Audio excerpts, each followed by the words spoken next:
This podcast may contain disturbing content for some listeners. It's intended for mature audiences. Listener discretion is advised.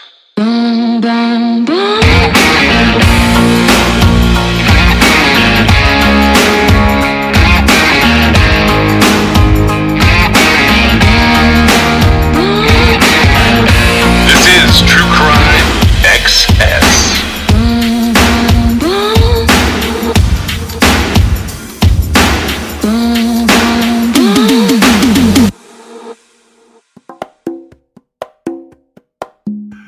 So, are you following? This trial confuses me. It's not even. I don't even know if it's the right thing to call it a trial. It's going to be a trial, but the Suzanne and Barry Morphew thing. We've talked about it a couple of times. Have you followed the recent drama there? Just a little bit. I see it kind of come in and out of the news.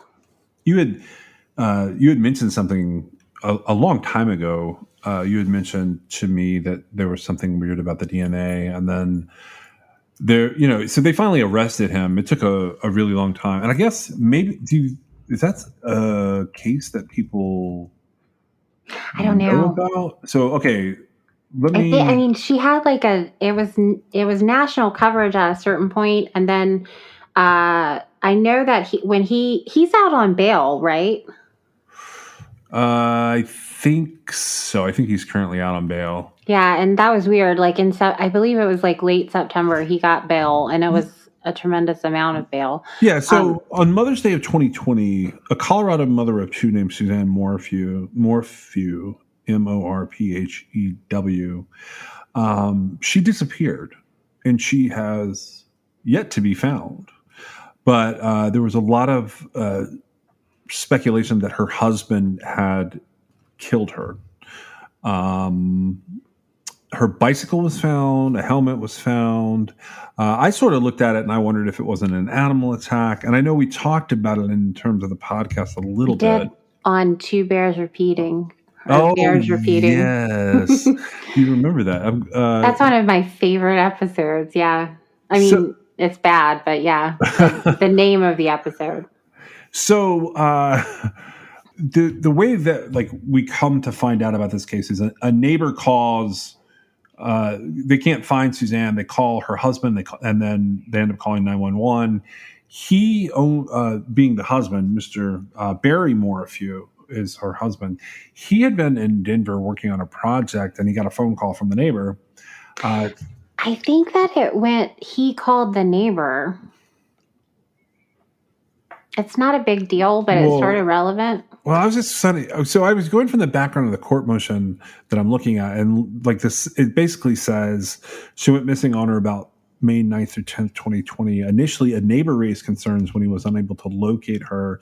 The neighbor contacted her husband, Barry Morphew, as well as the authorities, and Mr. Morphew owns a landscaping business and was in the Denver area working on a project when he received the phone call. So that's the opening to this. Take this with a grain of salt, but this is the court's order. As you recall, my understanding was the girls couldn't get a hold of their mom for Mother's Day. He couldn't get a hold of her. So he calls the neighbor to go check and see if she's at home. And then he's like, well, see if her bike's there. That sounds familiar to me. Okay. Well, I'm not saying that you're wrong. I know you're just regurgitating from what you're looking at. But it is sort of relevant because he's the one who, the husband would be the one who initially raises the flag, right? Yeah. So it's either the husband or the neighbor and I'll go with either way because that's not what's got me talking about this today. So this is a case that's going to go to trial. It does look like, I just want to clear one thing up. You said, is he out on bail? It does appear that he is out on bail. It's a pretty high bail that he put up, a cash-only $500,000 bail. There was something related to an ankle monitor issue that came up. So basically, at this point in time, he's awaiting trial. But he's out. It looks like he is out, and it looks like he's allowed to travel to some degree. There's rulings in here from January and February of this year. This is the ruling that was interesting to me. So first of all, there was a judge named Judge Murphy, and he had heard testimony and argument on this case in 2021. He had heard in August 2021, and then November 2021, and then there was a continuance into December 2021. He was hearing all of the early motions and hearings that happened in a homicide case in this jurisdiction in Colorado. This is in Fremont County, which is the court there is in Cannon City, Colorado. So weirdly, on December 14th, he had continued what they were hearing from the attorneys to December 14th, 2021. Judge Murphy was presented with a motion to disqualify himself, and this was the day they were supposed to hear a discovery motion. So the Chief Justice there ends up assigning this case to a new judge. And this judge presided over multiple hearings, starting with January 24th and 25th of 2022, February 1st, 2022, February 10th, 2022, February 24th, 2022, and March 4th, 2022. And this is sort of a wrap-up briefing, which is weird to me to hear all of that and to realize that this is only a 20-page briefing. And this is Colorado versus Barry Morphew. This is his order as of April the 8th, 2022. The background, I had started to read some of the information from there for you. But that's not what's interesting about this case. Ramsey Lama is the judge hearing this. It's just a district court judge at this point. This is not quite ready for trial stuff. You had said to me a long time ago, you were like, there's something going on with the DNA there. And then a little later, you were like, I am pretty sure that they got a DNA hit. And then you came back and you said, well, I don't know if they got a DNA hit, but it looks like they found DNA other than Barry Morphew. And then you kind of wrapped it up and you were like, I don't know exactly what's happened, but I think they found DNA from someone who hit Incotus inside her car. When you said that, I was like, well, that's interesting. That's reasonable doubt in some ways if you're a good defense attorney. Almost. But then there are innocent explanations for that particular, finding somebody's DNA randomly in a vehicle. Yes, absolutely. And that's sort of where I'm headed with this. So there's questions raised in this order about some cell phone data. There's questions about where Barry was when and his locations with regard to Suzanne's disappearance. But that's not what's interesting to me. This is the interesting part.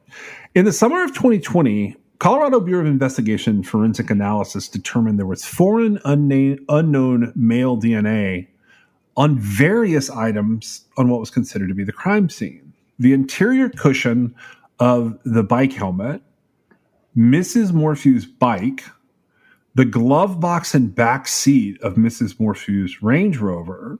They then worked to exclude, Mr. Morphew is being excluded by the CBI. Other investigative personnel working the scene were also excluded, meaning people who had been handling things there. Colorado Bureau of Investigation agent Joseph Cahill was the lead investigator who was assigned to assist the local authorities. So this is the state guy who comes out to assist the Chaffee County Sheriff's Office, where this has all happened here in Garfield. He's specifically there to investigate Miss Morphew's disappearance. Communication logs with the Forensic Laboratory Division of the Colorado Bureau of Investigation, or the CBI, indicated that Agent Cahill had come to believe the DNA sample found in Mrs. Morphew's car belonged to suspects who may have perpetrated the crime. In turn, the CBI analysts determined the partial genetic profile combined with the investigation warranted uploading the sample into CODIS, which is, we've talked about many times, it's a nationwide DNA database and clearinghouse. It's the acronym for the Combined DNA Index System. That's the generic term used to describe this FBI program that supports criminal justice DNA databases, and it's the software that runs the databases. CODIS contains DNA samples of convicted offenders nationwide, along with unknown samples from unsolved crimes in active investigations. On May 29th, 2021, Agent Cahill, along with other law enforcement personnel, received a CODIS match letter indicating the unknown male DNA partially matched DNA found in 3 out-of-state unsolved sexual assault investigations in Tempe, Phoenix, and Chicago. The letter further indicated that due to the limited genetic profile, this was only a lead and further investigation would be necessary. Okay, so any one of those things, like the DNA found on the back of the Range Rover or found, whatever, that's one thing. I don't consider that to be reasonable doubt that there's male DNA at what they're considering to be the crime scene, which in this case is her Range Rover at her house. It's not interesting.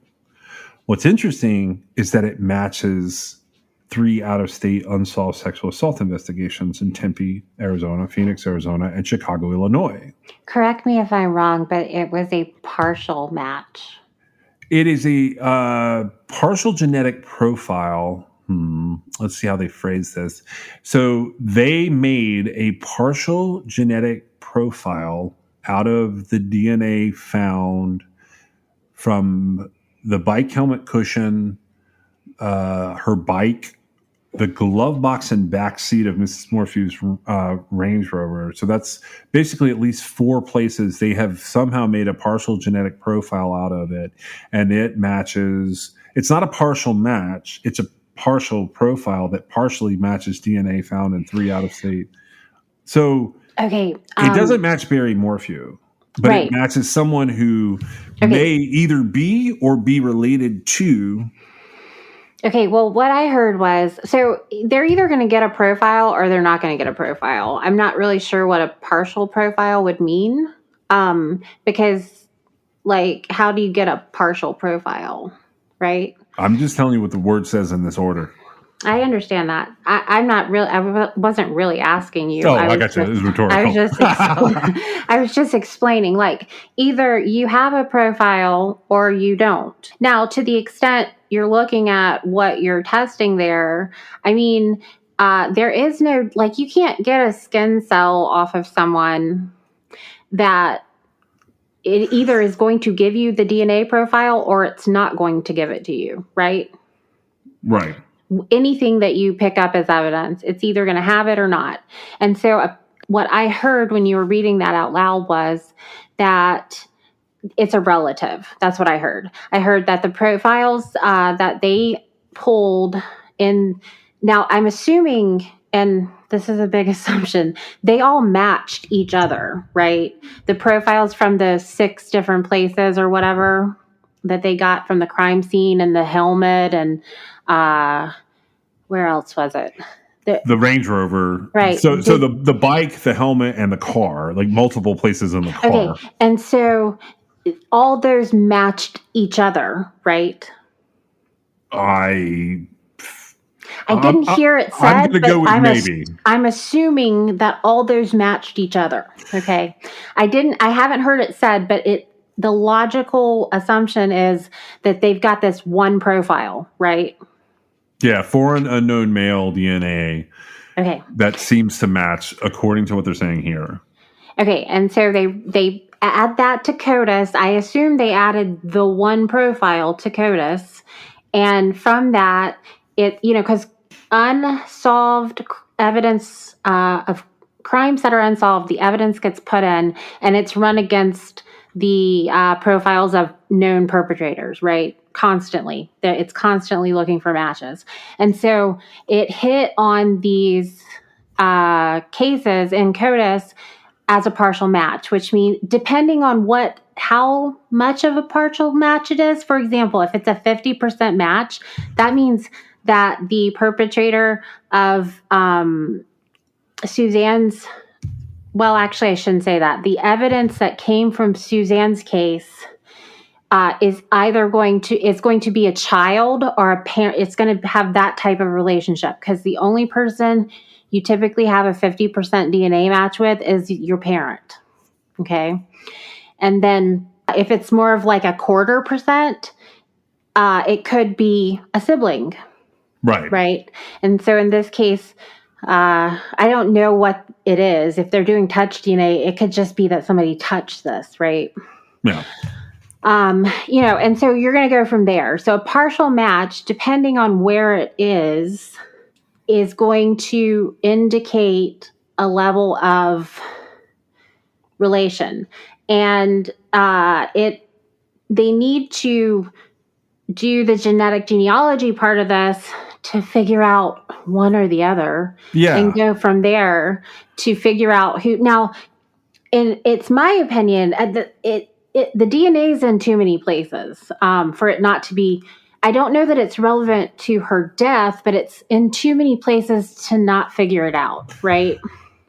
And if they figure it out, they can then, from there deduce whether this person was innocently involved in Suzanne's life somehow, or if it's her killer, right? Yeah. And then in the meantime, they'll also solve these other cases, because they'll be able to determine from either one of the samples, if they do the genetic genealogy and they can match it to someone known, they will be able to trace the lineage based on the amount that they match, right? And so I am not entirely sure what the holdup is here. Well, okay, so there's more to this.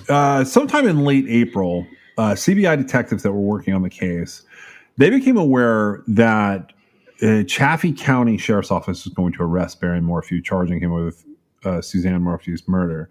Agent Cahill and Agent Graham strongly opposed the arrest of Barry Morphew, citing the need for more forensic testing and evidence collection in general. They both believed that the arrest would be premature, and they raised their concerns with Kirby Lewis, who is the head of the Major Crimes Division of the Colorado Bureau of Investigation.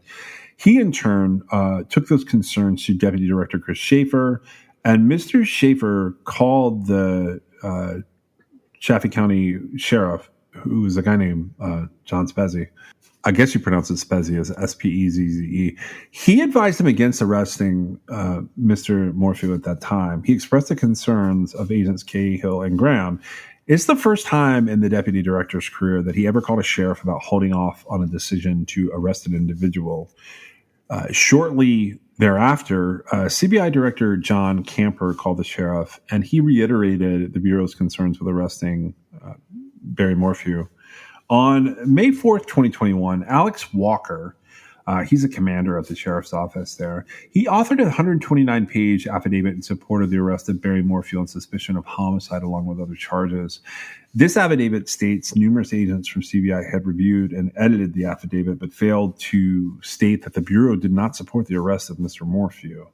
Notably, as of May 4th, 2021, law enforcement had still not determined the source of the unknown male DNA found throughout the crime scene. So keep that in mind. That's as of May 4th, 2021. The affidavit failed to inform the judge of this DNA's existence, and Barry Morphew was excluded as the source. So it didn't include either of those two facts, one being that the DNA is definitely at the scene, and two, that Barry is not the contributor. Ultimately, Chief Judge Murphy found probable cause and set a no bond hold as requested by the affiant, and Chaffee County Sheriff's Office arrested Mr. Morphew on May 5th, 2021. On May 19th, 2021, the people, and in this particular document, the people means the prosecution's office and everyone affiliated with it. They disclosed a CODIS match letter to the defense indicating the unknown source of the DNA may be linked to other unsolved out-of-state sexual assaults. Meanwhile, Mr. Morphew remained in custody, unable to post bond, pending his preliminary hearing and his hearing to determine whether the proof was evident and presumption was great. So a bond hearing of this type is typically reserved for those accused of first-degree murder. In the months leading up to and during the preliminary hearing, the prosecution had 3 meetings with law enforcement and CBI analysts to discuss the meaning of the CODIS match, its significance, and to follow up the investigation to rule out potential sources of the DNA. Information tended to negate the guilt of the accused was discussed, but nothing was reduced to writing and disclosed to the defense in any of the 3 meetings. So what that means is this.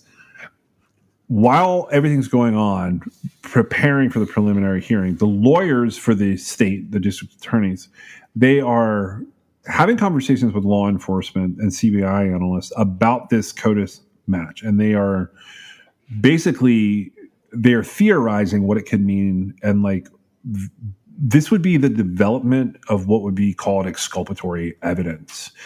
But rather than report on it or do anything about it, they decide they're just going to talk about it. And according to what they're saying in all these meetings between the sheriff and the CBI and the lawyers, they don't write anything down at all. They said that nothing is reduced to writing. Therefore, they don't have to disclose anything to the defense from these 3 meetings. So when the preliminary hearing commenced on August 9th, it lasted 4 days. And the people called included all of the people we were just talking about, the people who wrote the affidavits. That would be Alex Walker. And then they called a man named Kenneth Harris, Jonathan Grusing, a guy named Derek Graham, a guy named Andy Roderick, and a guy named Kevin Kovac. The prosecution did not elicit any testimony concerning the foreign male DNA from those witnesses. The defense ultimately calls Agent Cahill of the CBI to present the information to the court, and the court reserved a ruling. I'm just going to go ahead and tell you right now, Barry Morphew, whether he did it or not now, will never, ever, ever, ever, ever be found guilty without it immediately being overturned by the Colorado Court of Appeals because of how they did this. Right, and just to sort of just briefly, because we don't really talk about like bureaucracy, but there's an issue when you've got multiple agencies basically saying, "Don't make the arrest, don't make the arrest, don't make the arrest," and then in defiance of all that discussion, the arrest is made. Right. Because while it is the job of, and that's not speaking to Barry Morphew's guilt or innocence, it doesn't matter. But one of those sides of that situation is incorrect, but it's, disrespectful, I guess. It goes against procedure, but it's illegal, is what it is. Well, I don't know that it's illegal because ultimately it went through, right? But I'm talking on a different level here. Let's talk about like all the people charged with like keeping people safe, therefore arresting murderers, right? Right? We don't even know for certain. I mean, the presumption is that Suzanne is unfortunately passed on. Right. Okay. And so, but her body has not been recovered. And so when you've got all these people getting together, you know that the ones that were saying hold off on the arrest, it wasn't because they necessarily thought Barry was innocent, right? They weren't saying it because they were his buddy, right? They were saying it because this is a huge deal here, which it's fascinating to me that the points of where the unknown DNA was collected are so many, because initially it had just been like one place. Right. Released anyway. Whatever's happening there, the sheriff's an elected official. I'm not really sure. I think the other ones would be just like job positions in law enforcement and prosecution possibly. But I think that the sheriff probably needs to be replaced. I hate to say that, but that gun-ho attitude, ignoring his peers in this whole situation, there's not a person on earth that should be arrested in this situation as you've read it out here.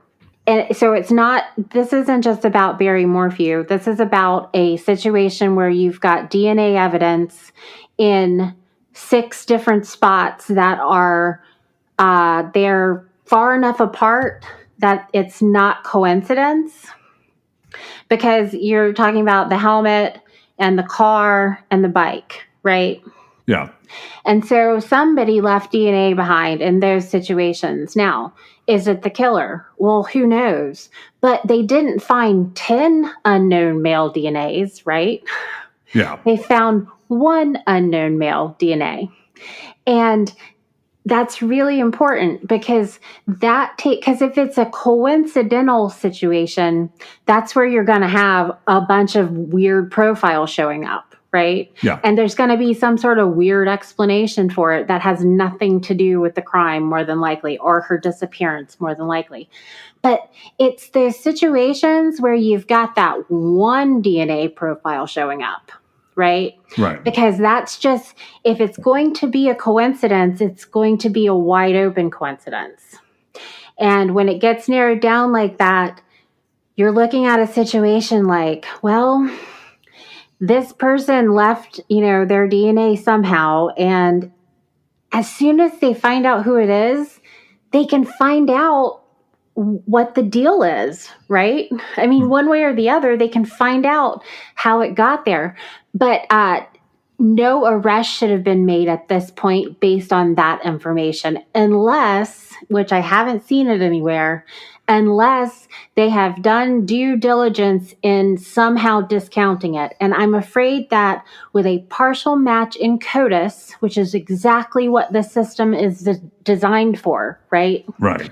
With a partial match in CODIS showing up for sexual assault cases in other states, I'm going to find it really hard that they did enough due diligence to justify the arrest in the face of the objections from law enforcement and the prosecution. The sheriff just went against what they had to say and arrested him anyway. I'd love to know how they discounted this evidence besides the fact that they gray rocked it. That's what they did. They gray rocked it. They pretended it wasn't there, right? Yeah, they did. Okay. So how do we trust anything that they do?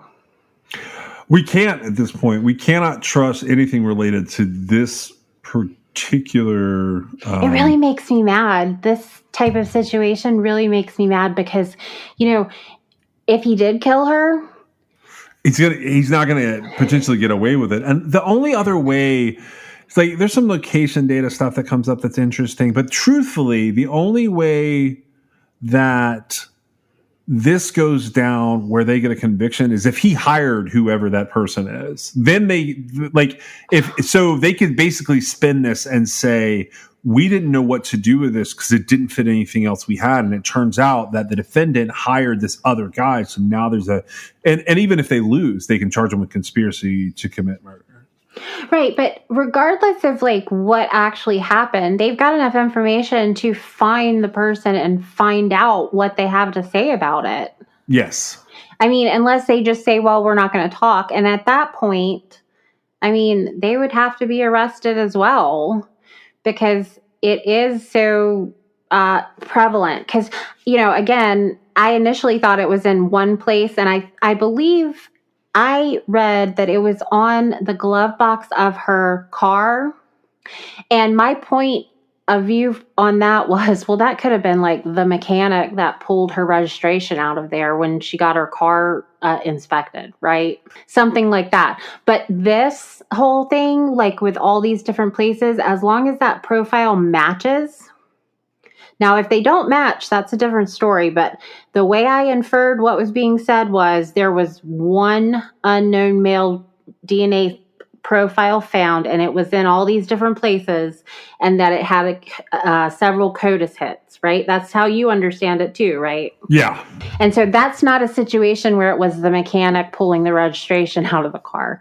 But see, without that information, we don't know that. We don't, but the thing is, they're not because they're not all in the car. Right. But initially when it came up, I didn't think it was as big of a deal because it was just the one spot that they were talking about. Yeah. I mean, I could picture something where her car and helmet were with her Range Rover. And there are ways to investigate this and to shut it down as an avenue for reasonable doubt. But they didn't do that. What they did instead was, and this goes on, it's like I said, it's a 20-page document. It goes on, and the ultimate conclusion is, after these other 20 pages, I talked about maybe two of them, the judge basically says that he does find that the people are engaging in a continuing pattern of an inability and failure to comply with its discovery obligations, as well as with the court's on management orders. And the court also finds that people's actions amount to negligent and reckless disregard for their obligations and their duty to abide by court orders and rules. They did not find that they're willful. So the court is saying he believes that a lot of these actions are not willful. However, they did leave out 11 of the 16 witnesses. So he sanctions the crap out of the people for this. So on March 30th, the court excluded proffered expert witnesses, and these sanctions on March 10th and 30, 2022 effectively excluded 11 out of 16 of the people's endorsed expert witnesses. So in addition to the people not including witnesses, the court has also excluded witnesses. So basically, we're not going to have any witnesses left. So they've botched this entire case. Yeah, they botched it, but the court is... They should drop the charges, and they should do the rest of the investigation and then recharge him. Well, that's basically at this point they should do that. They should vacate the whole procedure, but they're not going to because, obviously if they arrested him when people were saying that's probably a bad idea. I was going to say, how does the court find it not willful? They found that it wasn't willful. I mean, if somebody on a professional level tells you, like, let's not do this yet, I mean, whatever you do against that is willful. I think he's just erring on the side of justice for Suzanne Morphew. Honestly, I read it, and I don't totally agree with his legal opinions. I was really coming from the perspective that I hope that so this is released on April the 8th. I hope that this guy, in a week, I hope that the chief judge looks at this and goes, none of this even makes sense, because he basically at the end he stacks up about 8 violations against them for huge things and says like none of those like warrant changes in the procedures or the bond amount or the charges. But the truth is like they don't warrant that. What they warrant is them showing up for jury duty and the judge saying, okay, charges are dismissed. That's basically like when they show up to do voir dire and set their trial date. This case is set to go to trial on April the 28th. So it's set to go to trial a week after people are hearing this, give or take. I mean, depends on when all of this releases. And obviously that's probably not going to happen. I mean, it'll get scheduled out, but I think, but I don't know. But, in this type of situation, in all honesty, just sort of knowing a little bit here and there about the case, if the evidence of the unknown male DNA is presented, if justice works, a jury would not find him guilty, right? A jury might find him guilty, but appellate court would have no choice but to overturn this on the first try. Well, but I'm not talking about the courts there. What I'm saying is, like, how could any jury, being the finder of facts in a case, look at that without any explanation from anybody about any of it? There's just this DNA that's unknown, right? That's in these consistent places. I don't think a reasonable person would look at that and say, well, we can just pretend that doesn't exist and convict this guy. Well, I think the idea of leaving it out, and they left it out at several junctures in the preliminary hearings in 2021. I think the idea was that, it's interesting because this is not going to become a Brady violation where they have withheld exculpatory information because of the way this has gone down. My guess is they're trying to get it excluded as being unrelated. Okay, so how would they do that? I don't know. Like them, they would say that this is from the car manufacturer or something like that, but they haven't done the testing to say that, right? Well, then how do you explain the bike and the bike helmet? Well, I don't know. I was just saying, like the things that you would present to get evidence ruled out would be is the explanation for it. Cross contamination, something happened. Yeah, but it sounds like they've ruled out that stuff. It doesn't sound like they've addressed it at all. They haven't written anything down on purpose. It said that Barry Morphew didn't match it, right? That's what it said. But here's what I'll tell you. Here's what I'll tell you. When this many cops get in a room with a sheriff and a CBI agent and all of the prosecutors, because it lists like 11 people here, if they all get in a room together and they are not writing anything down, it's because everybody in the room is lying. That is the only reason that happens. Every single person who lives there, I don't live wherever this is happening. I don't know what county the sheriff is the sheriff of. Chaffee County Sheriff, and this is in Fremont County Court. Really? Garfield, Colorado, and I guess this would be Cannon City, Colorado. That's actually weird that it's two different. But the people who I would say that the sheriff represents, who elected him as sheriff, you do not want a sheriff of your county who is willing to, like you were saying, get all these people together in a room and have this meeting, but not write anything down. That's bad. Okay. The fact of the matter is this DNA exists regardless of whether they write it down or not. Right. The facts of the situation are what they are. And you don't want officials who are overlooking things like this and not mentioning things like this because they're actually not doing their job. Well, so this guy, and I don't know him. When I say his name, I don't know him. But Cahill is the guy that's representing CBI. And unfortunately, he sort of gets thrown under the bus here because it's his notes and his logs and his due diligence that moved all of this forward on behalf of his agency like he was supposed to do doing his job, that end up with a CODIS hit. And he's the one, is tasked, I don't know how to explain this to people, but he's tasked with the idea, his supervisor wants to know, what is the scenario that those 4 items can have this DNA on them that relates to this case? So he has to go and draft something. And what he has to draft is a supporting scenario that this could be the suspect. And he does. And it's pretty smart. And it's not in here, but it's one of these things they didn't write down. I put that in big air quotes. But it's probably something like the guy was in the back of her car when she was out at blah, blah, blah. He made entry to the car. He sat down, in the back seat. She drove off. He grabbed her. Did whatever with her. He ends up driving the car briefly. He checks the glove box. He decides that he's going to throw her bicycle and her helmet out. So, you account for all these things that he touched, whoever this person is with this unknown DNA. Or a different scenario would be like she was at a store. He got into the back seat or looked in the glove box, found her home address, and then came there and lied in wait, saw her leave on her bicycle and followed her. I guess I don't understand why that would be happening. Why, what would be happening? You got to know, why is there DNA in these spots in this vehicle? Yeah, but that would be why you identify who left the DNA and you ask them why it's there. No, you don't, because it goes like this. If the DNA is only on her right shoe that's in her closet and her, her bicycle, then the assumption is that this guy leaned down to pick something up by her bicycle, touched her shoe, and touched that. They have to come up with a scenario here where this is a reasonable person to suspect. You're sort of reversing course on something you said early on, in this episode. This is in multiple places.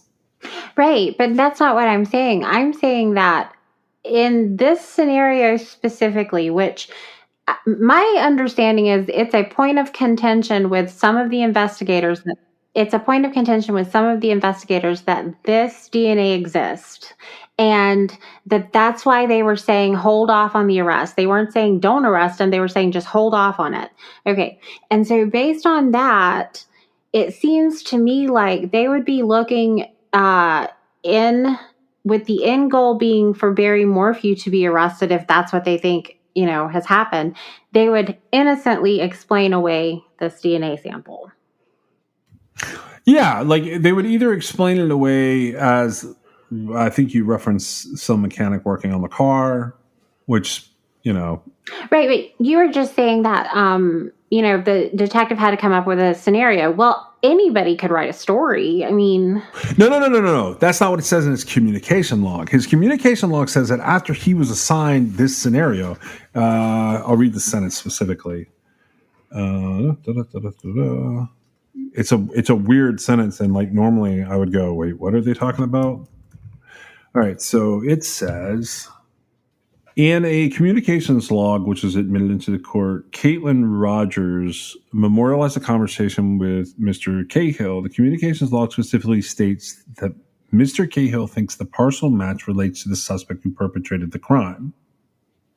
So she logged having a conversation where he said, I don't think this is just DNA. I think this is your suspect.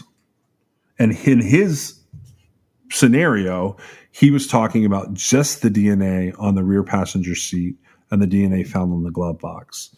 So at this point in time, he submitted a forensic analysis request for those two items. They were submitted to CODIS.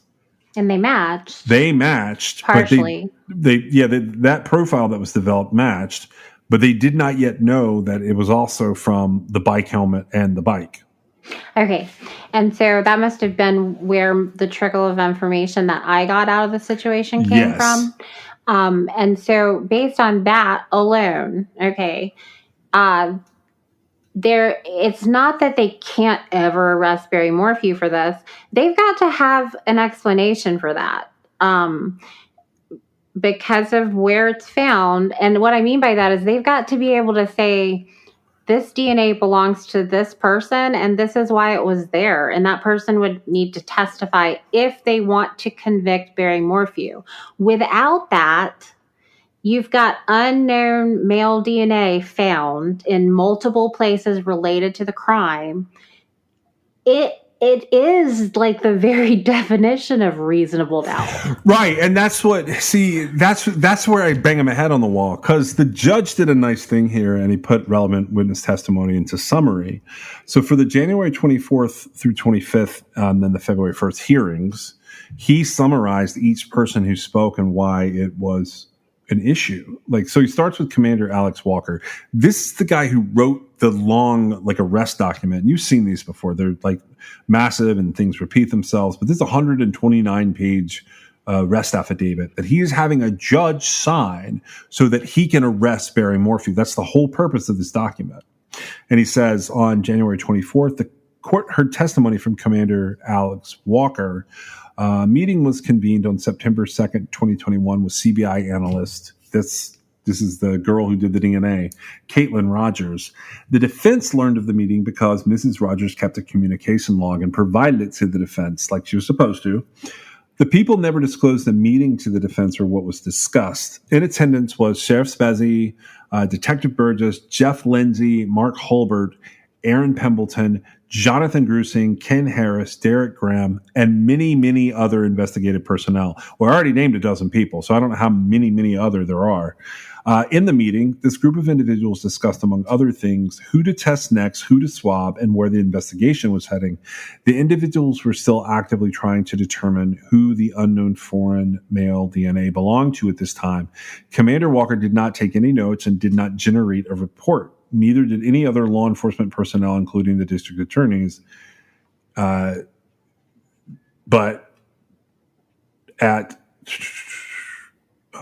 it says Exhibit 10 entered into evidence was an email setting up the meeting produced by Caitlin Rogers. It's the only record of the meeting.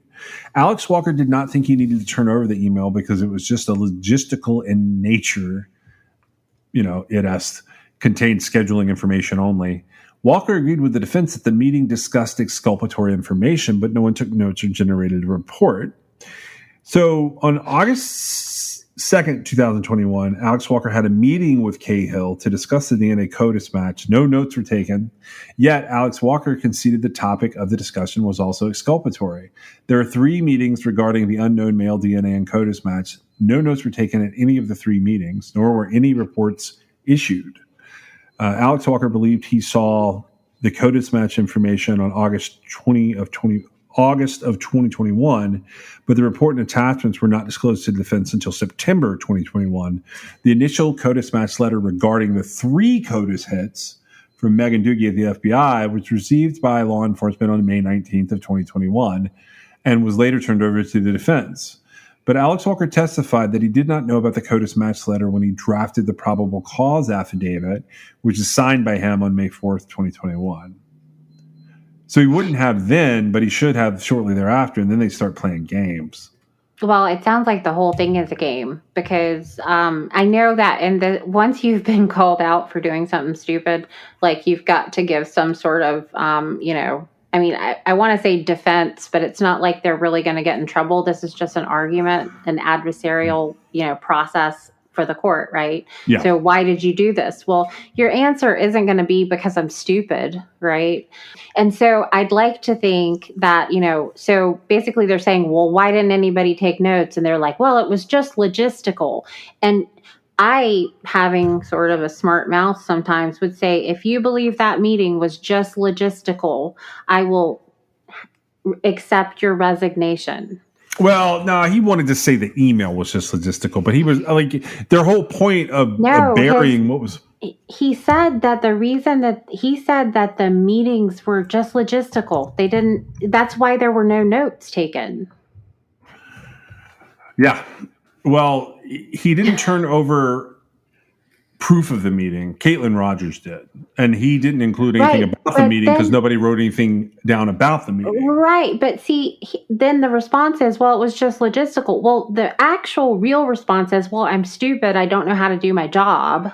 And, and you can't really answer that, right? Because you can't say like, oh, well, it makes perfect sense now that you say it that way. I should have been taking notes and doing it. But this is a guy's life, and it's a woman's more than likely murder, right? Yeah. And you've got these guys that are like talking with one another and hiding things, which every time, the prosecution and law enforcement are hiding these things, it is not good for the defense. And what I mean by that is they should have all had the meeting together. Okay. And the defense should be kept in the loop, because in this type of situation, it is adversarial. Okay. But it's not sneaky. Right? What do you, it's not supposed to be, this is like more like intelligence bullshit. This is like something the CIA would do that they're doing here. Right, which has never happened at the local prosecution level. Criminal trial, ever. Yeah, so, okay, so I will say it in these 3 sentences to let everyone know like why this is a problem. You literally now have evidence pointing to a suspect. That suspect is not your defendant and is currently unknown. You have decided that the evidence and that suspect don't matter, so you can go after the defendant in your head. You're not ready to arrest anyone. You're not ready. And so it goes on. These summaries go on. They talk to the former district attorney. They talk to Detective Robin Burgess. And then they talk to Joseph Cahill. But what happens is everybody starts saying, I thought Cahill took care of it. I thought Cahill took care of it. So the letter that you get from the FBI when it's a CODIS match, it explains the match. And you get case numbers, contact information, locations, and probably dates to compare with other investigators in other places, instances where you have similar genetic material matches. So you're matching each other.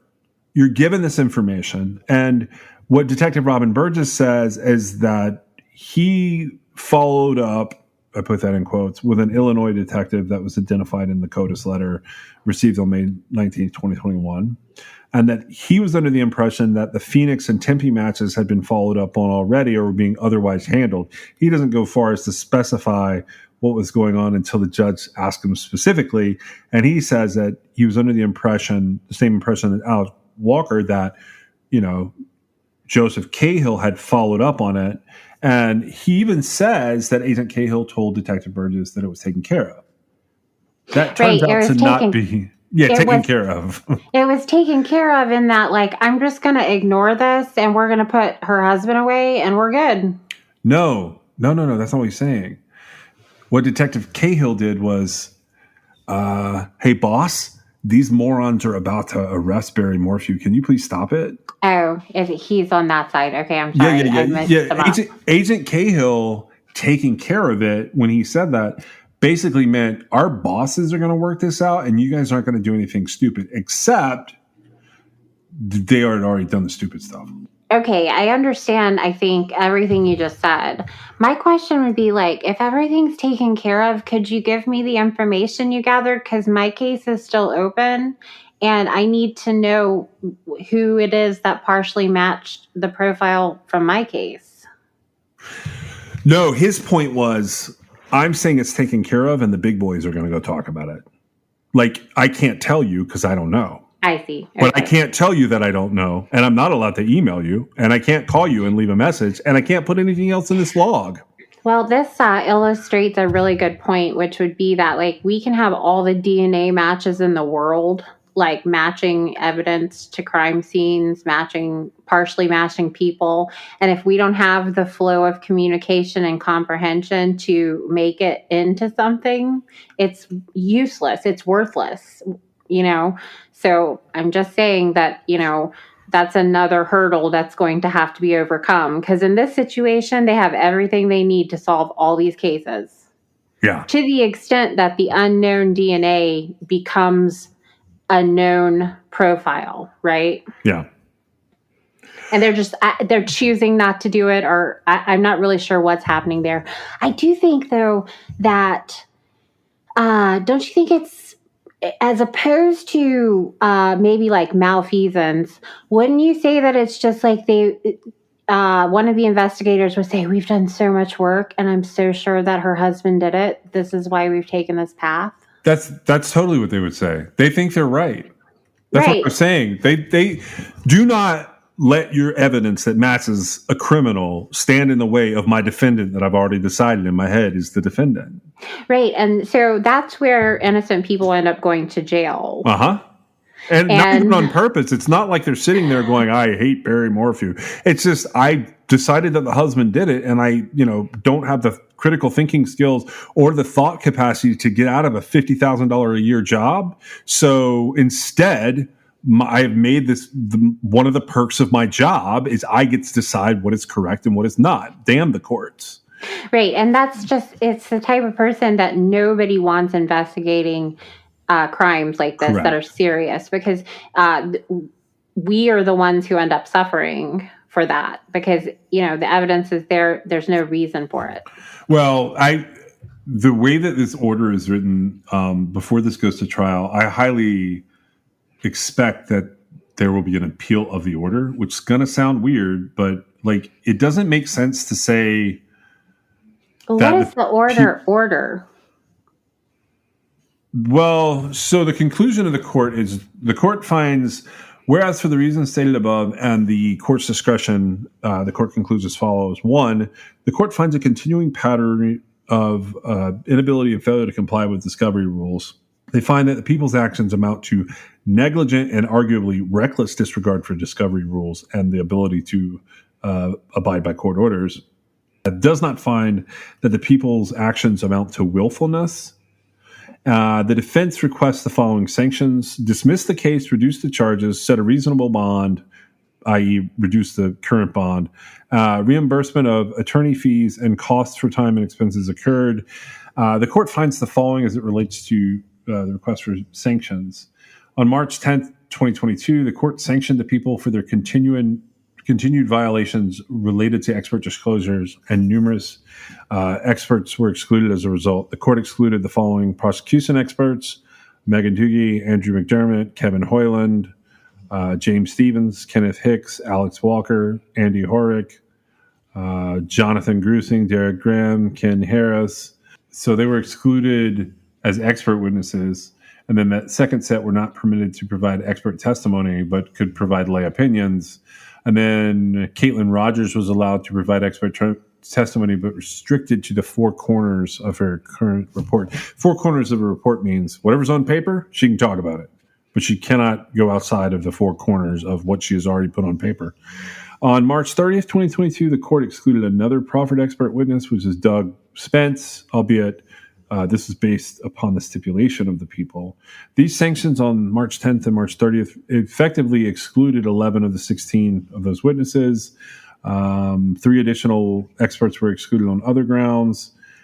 Considering the witnesses the court had already excluded a sanction for the people's discovery violations, the court does not find a reduction of the charges to be an appropriate remedy.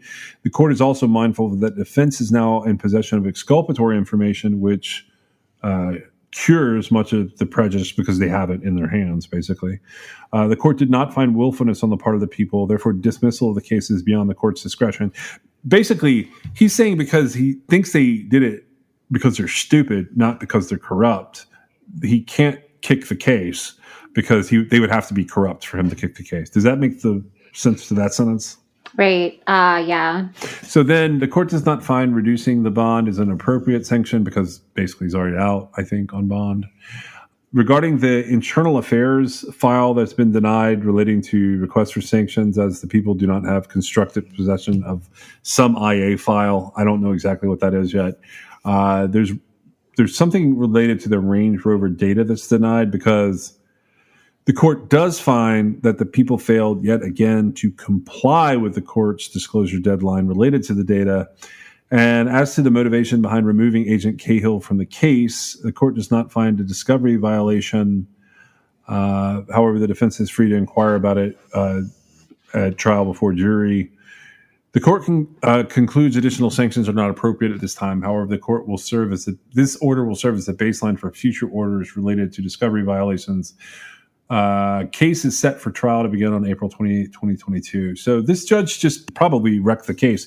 In a way, he did the defense a favor. Well, it sounds like that was very heavily geared towards the defendant. But you were saying that you think the order will be appealed. What were you thinking? Like what part of it?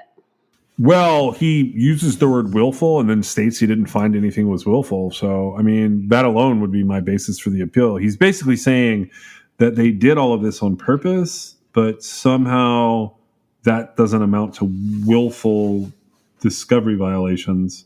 The whole idea that Agent Cahill has been removed from this, basically that's what wrecks the case. So this guy found the other suspect, he's been removed. Well, did he quit though? Possibly. I would have quit. I would have quit over this one. This is one of those cases that I only dig into it from the technical legal side right now because nothing's been decided by a jury. I personally believe he's not guilty. Well, and so with the DNA evidence, that's a big question mark in my head. I got to know where that came from. But beyond my word, I didn't say he's innocent. I said I personally believe he's not guilty. Well, and my opinion in this type of case, for the most part, what I know about this case, for the most part, everything statistically indicates that this guy probably did it. Okay. Barry Morphew? Yes. But here's the thing. The DNA, the one unknown male DNA being found in all those places like it was, to me, it undoes everything I know about the case statistically. And what I mean by that is when a woman goes missing and she's presumed to be dead, the majority of the time it was her significant other that did it. That's right. The way it is, okay? It's just not a whole lot of people would have had the access to pull off a crime like this besides her husband, right? Yeah. Okay. And so statistically, I've got that in the back of my head. And even the one sample of the DNA wasn't enough for me to really even start considering it anything else. But this is different. All these different places that this one unknown male DNA was found. Okay. So this isn't a situation where, it's casual contact, because that could be several, samples of DNA that result in profiles. Right. And so if something shows up and it's got 25 unknown DNA profiles, well, it's a pretty safe bet that all 25 people are not involved. Right. You and I have looked at this over the years as we begin to understand DNA more and more. We also begin to understand how, where, and when you find it matters. It becomes relevant. And in this particular case, now I don't have access to this evidence. I haven't looked at it. I'm going by what I'm being told, right? Which sounds to me like, depending on which way you go, it could be very different, right? Well, this is a judge basically laying out what he thinks is going on. As far as them saying the two sides of it, don't arrest him, arrest him. And so this is very, very relevant in this criminal prosecution. And it's enough And so it doesn't, you know what? It doesn't even matter, like, if I think he's guilty or not. I do happen to believe that when unknown DNA shows up like it has here, they've got to figure out whose DNA that is. And that, if they figure it out and there is some sort of explanation for it, whatever it might be, right?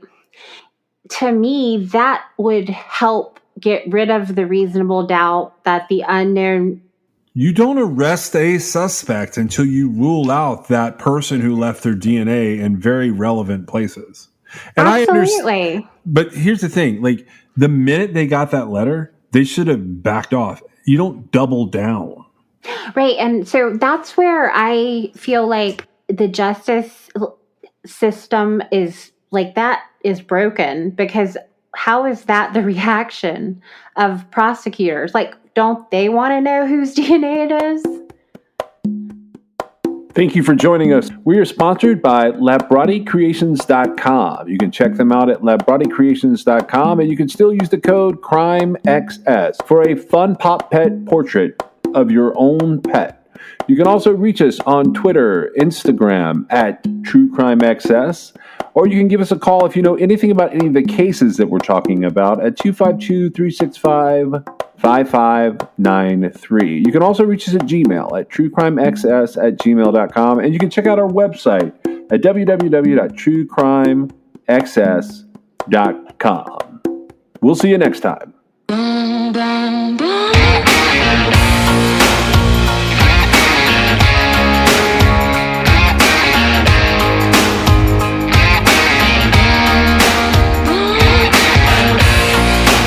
This is True Crime XS.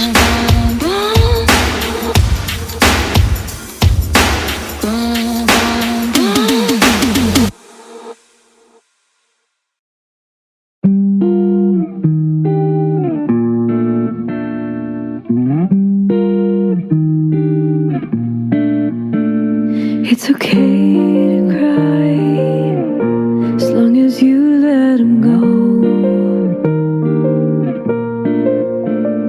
It wasn't your fault. You didn't know. Pathological lies I rarely found out. You're one of the lucky ones, though you can't see it now. It's okay to heal. Take the time that you need. Yeah, I know that you're stronger than what you believe. This is the last time he'll leave you this hurt. You can move on. Life lesson learned. Don't go looking for love where you lost it. You deserve better. It'll get better, I promise. I promise. You didn't do anything wrong. Don't know what he was doing, but it wasn't love. All I know is it's insanity. Doing this all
promise.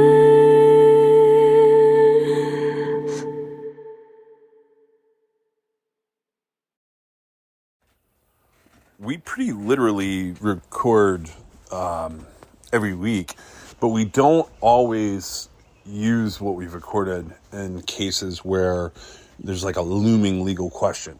So we debated if we were even going to put this episode up. I'm putting it up now with this addendum because the information will seem a little outdated, but I think it will illuminate what's been going on in this case. So I'm putting it up because we do talk about this episode down the line a little ways. And I didn't want it to seem like really out of order because I had originally decided I wasn't going to use this information that we discuss here, but now we are going to use it and I'm putting it into the feed. It doesn't fit with the narrative of like the insurance and financial motives murders that we're covering right now, but I'm including it because it ties into some of the future episodes. So this is, we'll call it a bonus episode.